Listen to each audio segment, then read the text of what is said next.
அம்மா நானு. அவன் குழந்தையா இருக்கும்போது நாங்க தெளிவா இருந்தோம். அந்த குழந்தைக்கு ஒண்ணுமே தெரியலையே நான் ரொம்ப ஃபீல் பண்ணியிருக்கேன். இன்னைக்கு எங்க ஃபேமிலிக்கே வந்து வழிகாட்டியே எங்க உமேஷ் தான் இருக்கான். எப்படிங்க எல்லாத்தையும் துணிச்சல், எந்த ஒரு விஷயமா இருந்தாலும் ஏன் நம்ம தப்பா பண்றோம், கரெக்டா தானே பண்றோம், ஏன் பயப்படணும்? எதுவா இருந்தாலும் நாங்க பயப்படுவோம்.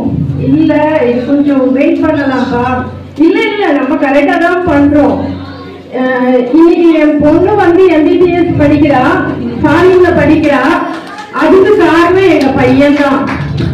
ஏன்னா எப்பயுமே இதை நான் என் பொண்ணுக்கு சொல்லுவேன். ஏன்க்கா நீ வந்து எப்பயுமே உண்மையில இருக்கேன்னு கேட்பான். இல்ல அம்மாவும் அப்பாவும் ஒத்துக்க மாட்டேங்கிறாங்க, என்ன பண்றதுன்னு தெரியல. அப்ப அவனுடைய வயசு 10 தான். அப்ப அவன் சொன்னா, இல்லக்கா உனக்கு பிடிக்கும் இல்லையா, நீ திரும்ப ஒரு வாட்டி மீதி கேட்கிற, அவங்க வேணாம் நீ படிக்கிறதா இருந்தா படிச்சுக்கோன்னு சொல்றாங்க, நீ அவங்க வயசு போ, நீ பிடிவாதமா படிக்கிற விஷயம் என்ன கரெக்ட் தானே, ஏன் பயப்படுற? அவன் அதுக்கப்புறமா பிடிவாதமா இருந்து நான் போறேன் நான் படிக்கிறேன் அப்படின்னு அவன் விருப்பத்தை துணிச்சலா சொல்றதுக்காகவே எங்க பையன் உமேஷ் தான். இன்னைக்கும் இதை நான் பெருமையா சொல்லுவேன்.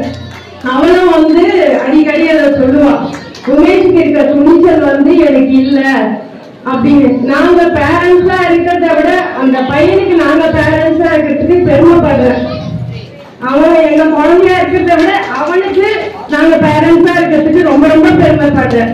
எல்லா இடத்துலயுமே வந்து ரொம்ப துணிச்சல். நான் பயப்படுவேன், ஏன் இவன் இவ்வளவு துணிச்சலா இருக்காரு, இது எங்கேயாவது விபரீதத்துல போய் விட்டுடுவோம். அவன் சொல்ற ஒரே வார்த்தை, நம்ம கரெக்டா தானம்மா இருக்கும், ஏம்மா பயப்படுற அப்படின்னு. ஏதாவது தவறுதலா பேசிதான் மன்னிச்சுடுங்க. இந்த ஸ்கூல்ல ஒரு 12 வருஷமா படிக்கிறான். ஃபர்ஸ்ட் இந்த ஸ்கூலுக்கு வரும்போது அவனுக்கு இந்த துணிச்சல் இல்லை.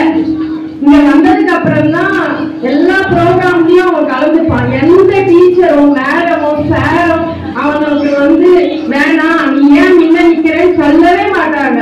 அவன் விருப்பத்தை பார்த்து சான்ஸ் கொடுத்துட்டே இருப்பாங்க. இது முக்கியமான காரணம் அவனுடைய துணிச்சலுக்கு. Thank you sir.